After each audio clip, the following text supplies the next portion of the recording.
Welcome, everybody, to It Gets to Be Fun. I'm really excited today to be joined by Elena Weber of Weber Immigration. Elena works with RCICs, helping them build their businesses without burnout. And I'm really excited to learn more about her journey in entrepreneurship and how she has defined her success, what that looks like for her, and how she's helping other entrepreneurs on that track. Welcome, Elena. Thank you. Hi, Brooke. Thank you for having me here. I want to start with your LinkedIn profile. So your profile it says helping RCICs run profitable businesses without burnout. Tell me more about that. What's behind that?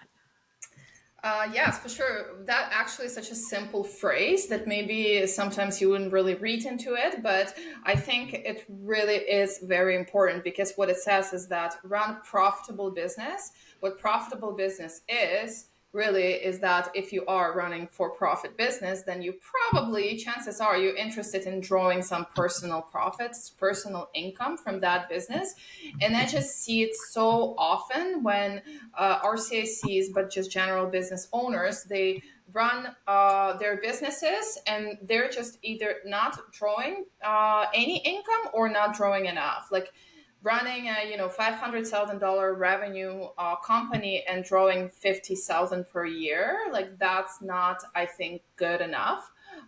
So profitable business obviously is very important and without burning out, because that is just a huge problem in our industry, burnout, just because of nature of our job. We have so many changes all the time. I've been around for 8 years and I feel like it just never stops.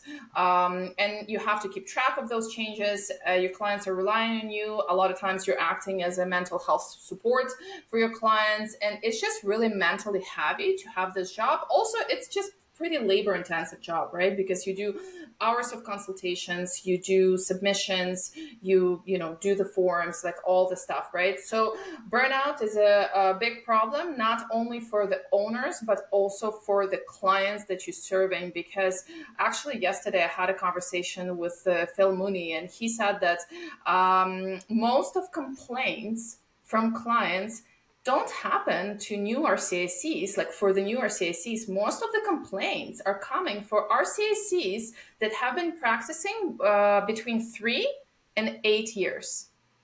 Because new RCACs, they're just not busy enough to make mistakes. They're actually doing a very good job because they're new and they're paying attention. Once you hit that 3 year mark, that's when you become burnt out and you start, your practice is busy. And if you cannot manage that properly, you will start making mistakes, and then clients will get affected, and everything goes down, right? So yeah, that's what behind that phrase. There's so much to unpack there. I want to come back to your definition of, or not definition, but the concept of profitable. You mentioned that, drawing a salary for yourself and paying yourself and how important that is. And I think that that's a really interesting concept, especially you and I are in the same line of work in terms of we're both regulated Canadian immigration consultants. And you mentioned that it's a very mentally heavy profession. Yeah. And it's along the lines of those kind of like a caregiving profession in a way of like, it's so connecting with humans on such a level where the emotion is insanely high. And I think the profession can draw the type of people who really care about other people and would put other people ahead of themselves, and then drawing drawing your own salary, paying yourself from your business might almost feel a little bit like gross or like not okay. And I think it's important to talk about that. It's like on an airline, you put your oxygen mask on first. If you're not okay, you're not going to be around long to be of service to other people. And you need your basic needs and more met. So you deserve a salary. You deserve to pay yourself. And it's a measure, the more you can pay yourself, the way I look at it is it's a measure of how much value you're bringing to other people's lives, right? Because money is just being exchanged for value. So it's not like this bad thing that we need to feel guilty about paying ourselves because we're doing this work helping people. So it's like when you're working with other RCICs and in your own journey, how does that resonate, and how have you kind of mentally approached that concept of profit? Well, you said it absolutely right. You just basically took the words out of my mouth. And Sorry. I really loved how you said, I even wrote it down here in my notes, that our profession is really, we're caregivers, which is such an accurate word because, yes, we are. And naturally, people who are drawn to be RCACs in this profession, they are probably on that side of, giving and caring about what they give and how they impact people's lives, and in some ways people pleasing as well. And it's just, that's who we all are, or most of us. And in terms of finances, I think there is a lot of mental work that needs to be done in your relationship, and mine, yours, everybody's relationship with money, to start unpacking why you deserve to be compensated fairly, why the work that you do provides value, and why you should be charging based on value that you provide. And you should not be charging based on your assessment of yourself. That's what I see a lot of like younger junior RCACs, is that a lot of them would charge very little for consultations or free consultations, because they don't value their consult, like they don't value them themselves, right? And this is the bigger kind of like a mental problem there. But I absolutely agree with you. I always say exact same thing about airplane and the oxygen mask, that you have to put your oxygen mask first, because the reality is that the more your needs are met, the more you can bring to the table, to the world, the more impact you can make. You overhauled your business in 2019. What did it look like before? And what does it look like now? And how did that change come about? Yes, so that's a good question. And that was, I think, a natural learning curve for me as a business owner. So I started my business 2016. And I'm very good at marketing. I'm not gonna hide that. I always have been. I'm just good at it. So it really grew really fast at that time. So about like 1 year into practice, I already hired my legal assistant. We rented out an office here in Mississauga. I had all of a sudden I had this huge office bill. My phone was ringing nonstop. I'm like, okay, now we need like a landline, so somebody needs to answer the phone. And I'm like, okay. So I hired administrative support, like an actual 9 to 5 person. Everything started like kind of snowballing, because all of a sudden I have office rent to pay, which I think it was like at that time it was like 1,700 or something like that. Then I had 2 employees, like Canadian employees on Canadian payroll, like not outsourced or anything like that. It's Canadian payroll. And then I brought a third employee. So we're talking about around like $140,000. That's just to cover employees, right? So I'm like, okay, I need to make revenue here because I have all these bills coming out. So I started doing a lot of consultations. Not, I was already doing a lot, but I started doing even more. I started taking on cases. Well, the thing is that I'm the only one who can like legally do consultations or submit cases, right? So all of that part is on me. So I started burning out. So by that started I think 2018, that's when I started like hiring and like doing the office thing. And then 2019, I was like, this is not working, because like number one, I started having like health problems, because it all impacts your body, right? You don't eat properly because you're scheduling your consultations back to back. You don't sleep properly. You're stressed out. you stressing out that you forgot about some client. Thankfully, nothing ever happened like that. But I really started recognizing that if I don't stop this, then I will mess up somebody's case. And like I had a clear realization that it is just only a matter of time if I run my business like this that I will hurt somebody. And I was like, okay, that's it. And it kind of like worked out. So in 2019 we got rid of the office. I laid off my admin staff, and I me and my legal assistant, we went remote work. And I was like, why didn't I do it earlier? And I realized that the only reason why I was doing all of that previously, like hiring employees and um, hiring an office and all of that, only one word: ego. That's it. So I realized, okay, I need to keep it simple. And that really led me to understand that really the key to excellence is simplicity. And we just think that complicated is good just because it looks good, like just because it's complicated, just because the office looks good. But the reality is that it's not about that. It's not like, you need to ask yourself, like, what do you actually want your life to look like, and Yeah. what do you value?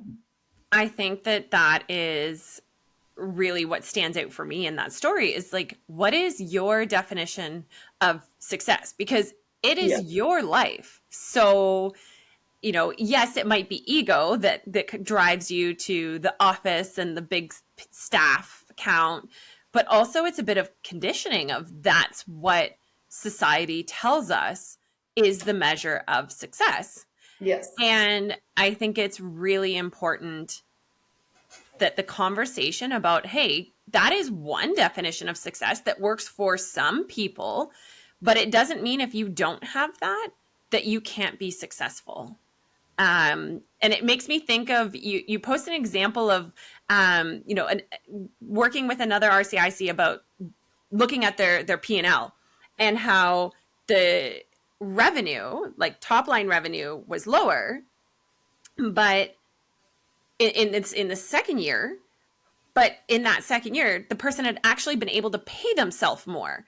And so I Yeah. think, like, again, tying back to the what is your definition of success? What does it actually look like? It's like even that, like, oh, my revenue is lower than it was the previous year. Like, some people might say that's an indicator that, you're less successful. But in Yeah. reality, if you're still able to pay yourself more, why is that not the measure of success than what the top line number says? So I think like the story behind the numbers and like the story behind how you choose to define what you have and how that means success for you is super important. One of the topics that I really want to emphasize in this show, because I think that for too long, we've either all accepted or been kind of like forced to accept or conform to a particular type and definition of success. So thank you for Yeah. sharing that story, because you are a very successful business person,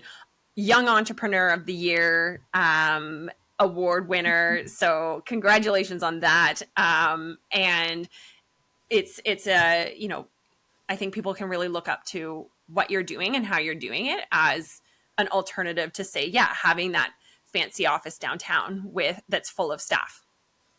Um, Another thing I wanted to touch on, because I know it's really central to the work that you do, and you mentioned it in your story there, is burnout. Like, you were burning out in your business, and for me, I've also experienced burnout.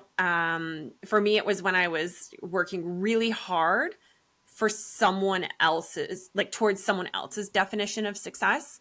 Mhm. And it wasn't in alignment with my values.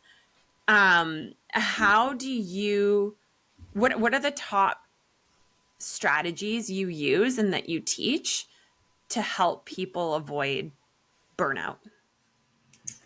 Okay, so you said it's like Exactly. I don't know if we talked about this before, but you said it right that it's, you realized is that you were burning out because you were out of alignment with what was happening, right? Because you were working towards somebody else's, definition of success. And that's what it is. Like one of the biggest lessons I've learned was that the fact that you burned out actually doesn't really always have to do with just amount of hours that you work or how hard that you work. It has very little to do with that. You're burning out when you are out of alignment with your values and what is happening, when what's happening in your daily life, it just doesn't fit anymore, and maybe it used to fit, Yeah. right?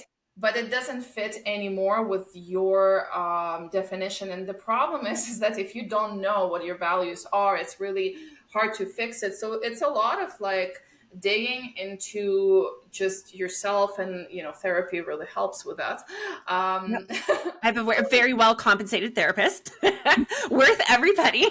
Honestly, that yes, because therapy, our businesses, there most of our CACs running like fairly small businesses, right?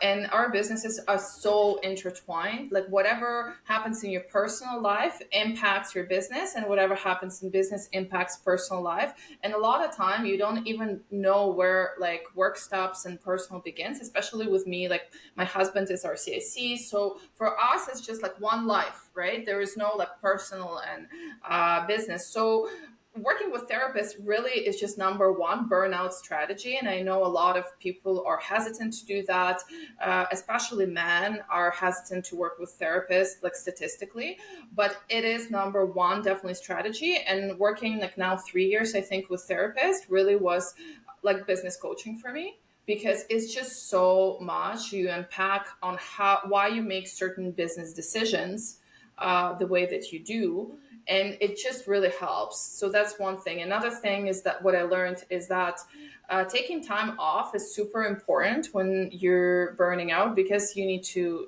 allow yourself to rest, but it's not going to immediately fix everything that's happening. So that is a weird part, because I took a lot of time off, trust me. I don't even know how I managed that, but I took so much time off like during the last 3 years.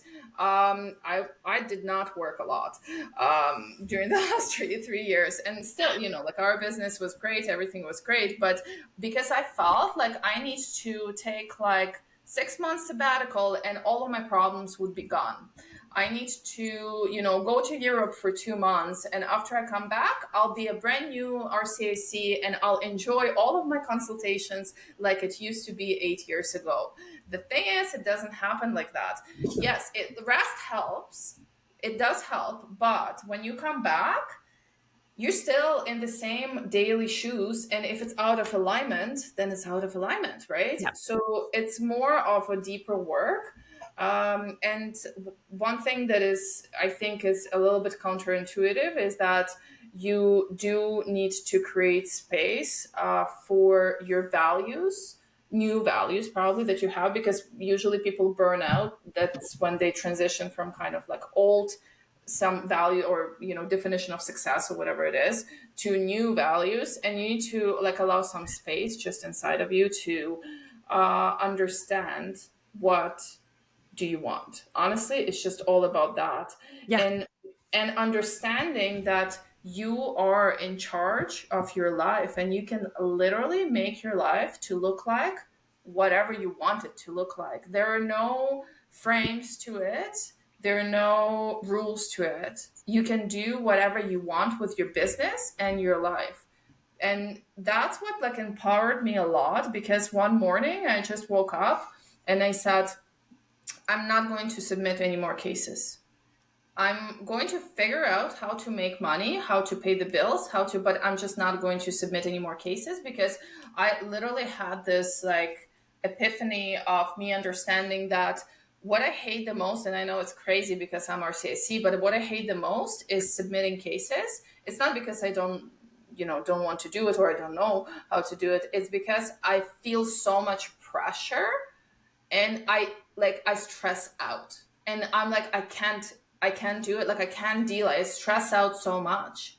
And it's weird because nothing ever bad happened, and I've never like screwed up anything or anything happened, but it's just stress become too much. So I said to my husband, that's like, I'm going to figure out how to deal with this. So what I did, that's like my point is that you're in charge of your business, because what I did, I said like, not taking any more cases. What I'm going to do, I'm going to raise up my consultation rates, and I'm just going to review cases without signing off as a representative, because I love consulting. So I just raised my rates, and I started reviewing.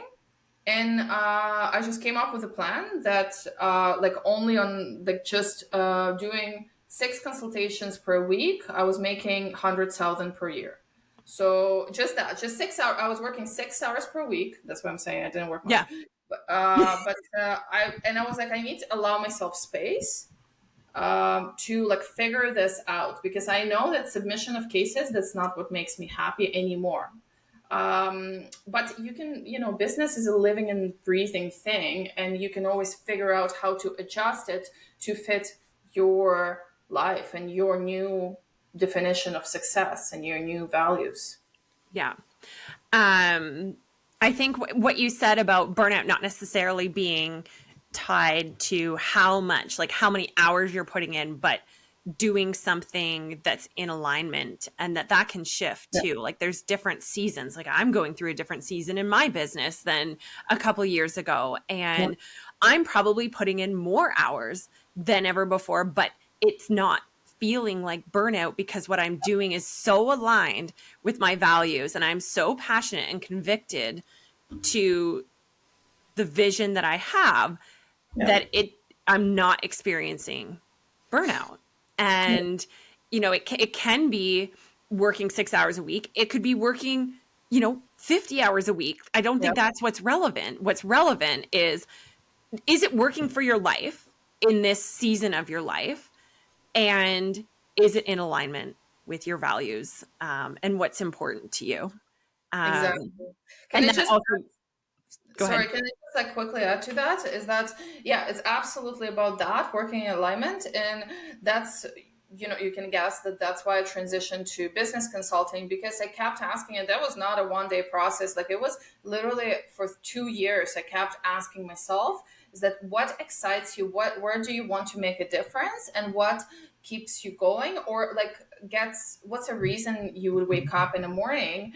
And for me, the reason is that when I make a change and I see entrepreneurs, and especially women entrepreneurs, just having that vision that I have and having that as a reality. And when I started seeing, and so I just started trying to see, okay, like what's going to happen, like what kind of impact I can make if I just share my business knowledge. And I had this one RCAC that she signed up for my very first coaching cohort. And I was like so happy to hear that, because she did the coaching. Now it's been like more than a year and a half we've been working together. And she was like, oh my gosh, when I came to you, I was burnt out, and I was working for my like full-time job that is not immigration related. And I literally had to take time off because I was so depressed and burnt out. Now, after, we worked together, she was like, I cannot believe that this year I've hired an assistant. I quit my job, I've hired an assistant. I'm like just killing it, and just seeing how much life is inside of her, and seeing like she has kids as well, and seeing the flexibility that I brought to her life. I mean, she did herself, but like I helped her to see what's possible.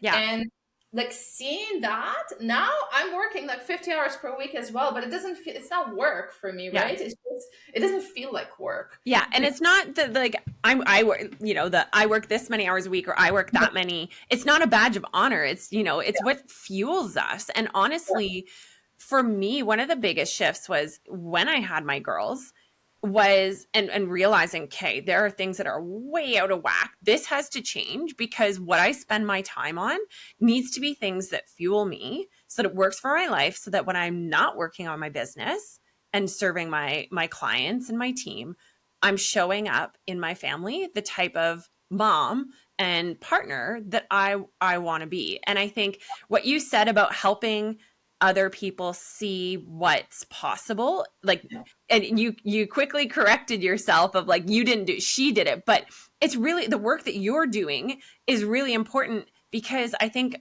for most people, the only thing in your way, at least this was for me, and I think it's for most people, the only thing in your way is yourself, is the belief in your head that you can't do it. Like some of the time when I'm working, and I've said this to people recently, like I work with multiple coaches, I see a therapist, and I in no way, I'm so happy to share that, because in no way is it a sign of weakness. It's like, no, we can't do this on our own.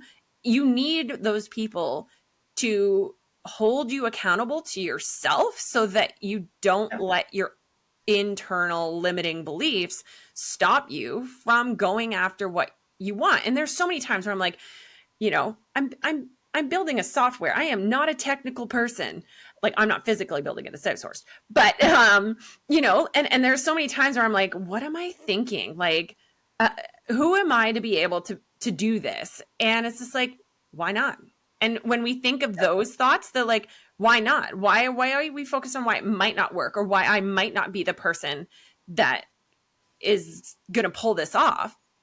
And it's like, well, what if we just focus on the, like, what if it worked? Like, because it's 50-50. So why are we focusing on why it wouldn't? And I know, I see your posts on LinkedIn encouraging people to take that leap, because what if it did work? What if it did work out, right? That's amazing. I want to wrap up with one question. If there was one thing you could tell your younger self, or a piece of advice that you could go back in time and give to your younger self, what would it be? Oh my gosh. Well, honestly, I don't know if it's necessarily business related, but one of my biggest, I guess, regrets, I don't know how things would have worked out otherwise, but that when my son, so I started kind of working already in the space when I was pregnant with my son. My son now is 9. And because first I started with like when back in the days you could do like education consultancy. So I had like contracts with like Sheridan College and other colleges. And I would just like bring a student, right? And I was working with other RCAC to do the paperwork. So I started that when I was pregnant. And then when my son was 6 months old, I went to school to get my RCAC license. So I essentially never stopped. Like I was working like literally full time with my kid. And the problem is that my kid didn't sleep like ever. And I mean like the first 4 years, like I literally functioned on like 2 to 3 hours of sleep. And what I would tell my younger self is that like you still have time, there is no rush. I don't know where I'm constantly still to this day rushing, like what I'm trying to achieve, like in terms of timelines, but it's so important to be present with your kids. And I feel like I would have taken it slower. I don't know if I would have achieved the same results if I've taken it slower, in a sense of, where, because I wanted that. I wanted that business. I wanted to have, multiple 6-figure salary as soon as possible. And like, I really wanted it. And that's what fueled me. And, it's great. But the cost was a big one. Mm-hmm. And this is probably one thing that I definitely regret. I do have in my coaching program RCACs with very, very small young children. And I always tell them that, like, look, you don't stop working. That's fine. If that's what you want to do, that's great. Absolutely. But just, think about it. Like, be intentional about your time when you have small children.